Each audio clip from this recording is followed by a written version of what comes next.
Welcome to the Kirby Connections Health Podcast, where we help you nourish your wellness journey with Kirby Medical Center.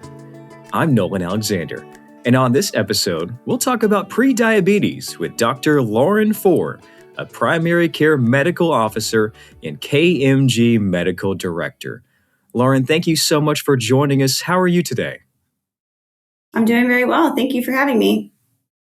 It's our pleasure. So let's establish the basics here. What is prediabetes? Yes, so prediabetes means that someone's blood sugar levels are higher than normal, but not high enough to be diagnosed as diabetes. It's usually detected through routine blood tests like an A1C or a fasting blood sugar. Prediabetes happens when the body begins to develop insulin resistance. Insulin is that hormone that helps move sugar from the bloodstream into the cells where it can be used for energy. But when the body becomes resistant to insulin, sugar starts to build up in the bloodstream.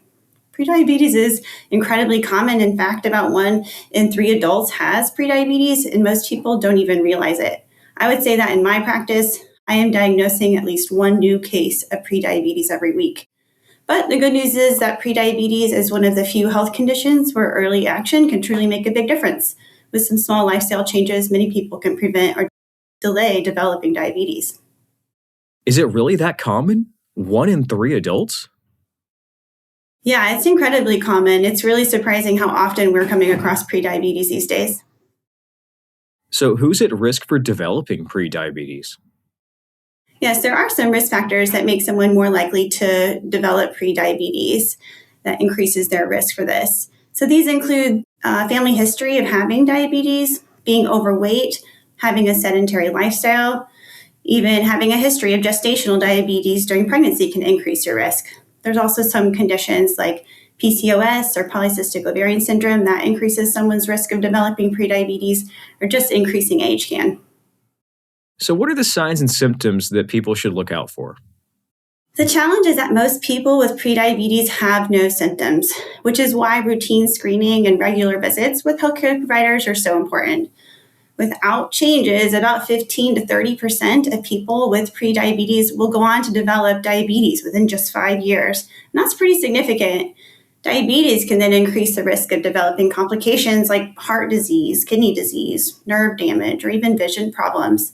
But the encouraging part is that prediabetes can often be reversed or improved with lifestyle changes.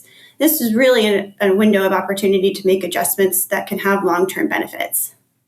I do want to ask you about those lifestyle changes, but before I do, Dr. Foer, it just seems like having a regular cadence of visiting a medical provider is so important if there are no signs or symptoms most of the time. Right. That is why it's so important to have those routine appointments and to get that routine wellness lab work. A lot of insurance companies will cover those routine screenings every year. So it's important to take advantage of that. Oh, that's great. Okay, so those lifestyle changes. What changes can help with prediabetes? Yes, the good news is that small lifestyle changes can make a very big impact when it comes to prediabetes. So research has shown that losing just 5 to 7% of body weight can reduce the risk of developing diabetes by more than half. And there are a few areas that really matter. So the first is nutrition. It's important to focus on whole, balanced foods. So that means increasing vegetables, fiber, lean protein, and whole grains, while also trying to cut back on those highly processed foods and sugary drinks. Even small changes like swapping out a soda for water or adding more vegetables to meals can really help improve blood sugar control. And also physical activity is very important. Exercise helps your body use insulin more effectively. So the general recommendation is about 150 minutes of moderate activity every week. And that could be something as simple as a brisk walk for 30 minutes on most days of the week. Strength training is also really important and helpful because muscle actually helps your body process glucose more efficiently. Sleep and stress also play an important role in blood sugar regulation. Poor sleep and chronic stress can increase insulin resistance. So really prioritizing rest and stress management can make a difference.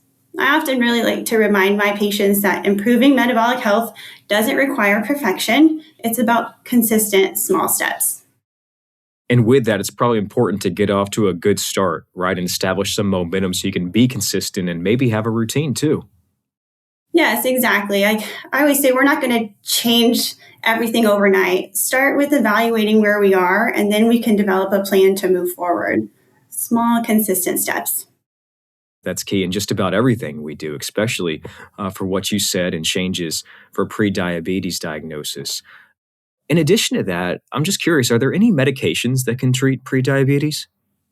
As far as medications, there are some cases that medications such as metformin may be recommended, particularly for people at higher risk. However, lifestyle changes are really the foundation of treatment, and many people can significantly improve their blood sugar simply through changing healthy habits. Well, this has been so informative today. Is there anything else that you want to add to the topic of prediabetes? Yeah, I would just like to say I think the most important thing to remember is that prediabetes is not a failure. It's an opportunity. It's a signal from the body that now is a good time to make some changes that can protect your long term health. So if you've been told that you have prediabetes, I would just encourage people to talk to their healthcare provider about the steps that you can take because even small changes can lead to really big improvements over time. I love that frame of mindset. Thank you so much for joining us today. Yeah, thank you so much for having me. That was Dr. Lauren Foer. For more information, go to kirbyhealth.org/providers. If you enjoy this podcast, please share it on your social channels and check out the entire podcast library for topics of interest to you. And this is the Kirby Connections Health Podcast. Thanks for listening.